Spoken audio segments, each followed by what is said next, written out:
All right, what is up, everybody? It's the Casual Fan back for another video. Today in this video, I'm going to be breaking down all of the NBA trades that were and all the Woj bombs that dropped yesterday and the day before yesterday on the trade deadline.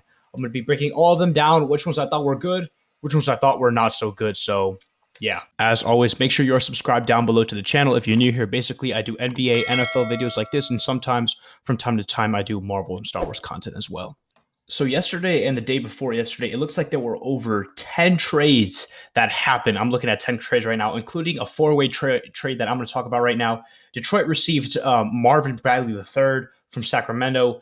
The Clippers received Semi Ojeleye, Rodney Hood, and some draft rights. Milwaukee received Serge Ibaka, who is definitely a good pickup. 2 second-round picks and also some cash.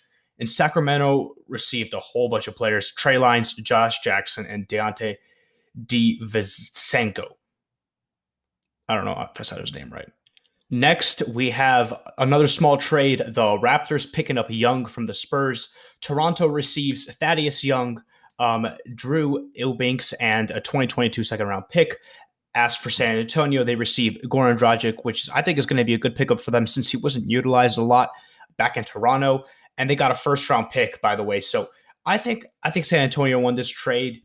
We look at other trades. The Celtics actually received a second-round pick, and Orlando receives Bobo and PJ Dozier. Let's start heading into the little bit of a bigger trades. Right now, we have the Mavericks trading Porzingis to the Wizards. Here's what I got to say. I think both teams won here.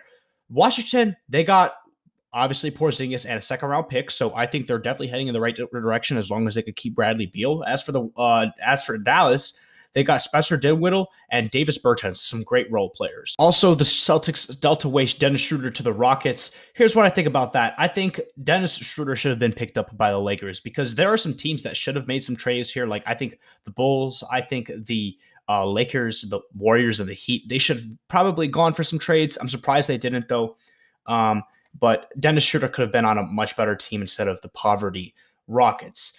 As for the other trades that I really like, Domantas Sabonis and Justin Holiday and Jeremy Lamb all get sent to Sacramento. This feels kind of like a weird trade, but I feel like Sabonis is really going to like De'Aaron Fox. And Indiana receives Tyrese Hamilton, Buddy Hield, and Tristan Thompson. So it's a win-win trade. But if I had to give the slight edge, I would say the Kings won this trade for sure. I mean, it's not really that much of a debate. Then we have the biggest trade of the season. The reason why this video is being made right now. The Philadelphia 76ers traded away Ben Simmons, Seth Curry, Andre Drummond, a 2022 first-round pick, and a 2027 first-round pick away in exchange for James Harden and Paul Millsap. Wow. That's all I got to say. Wow. I'm going to be honest. I think both teams won this trade in their own specific ways.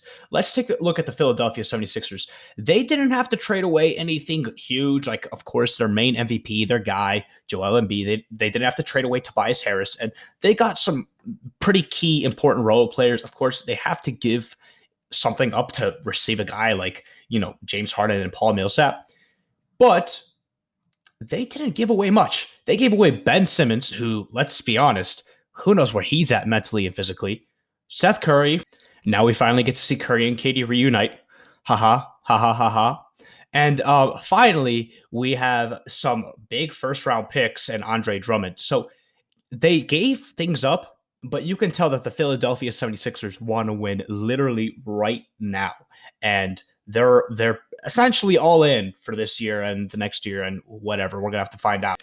The crazy thing to me is the fact that we only saw Kyrie Irving, Kevin Durant, and James Harden play together 16 games. Only 16 games together. And in total, their record was 13-3, which is obviously a good record together. But, man, this is the thing about basketball because, like players are just going to, skip games every now and then, either because of injuries or because they don't feel like it or vaccination issues. And just a whole big mess. And that's how it is with professional sports at this level. And it sucks that we couldn't see more of them, but we're on to a new chapter now. But in all honesty, I think the Nets won this trade. And here's why I think the Nets won this trade. The reason why is because I think Kevin Durant is going to make Ben Simmons work. Kyrie Irving, he's not exactly the most adjustable guy, but he's going to make him work as well. And I just have a feeling, Seth Curry is going to play an amazing role in this. Andre Drummond is going to do good. And, the first round picks we don't really know what to expect out of them. But I have a hot take, a very hot take on the 76ers. It might look pretty right now with Tobias Harris, James Harden, and Joel Embiid, but it's not going to work out. Give it 2 years. Give it 2 years, and the 76ers are going to rebuild.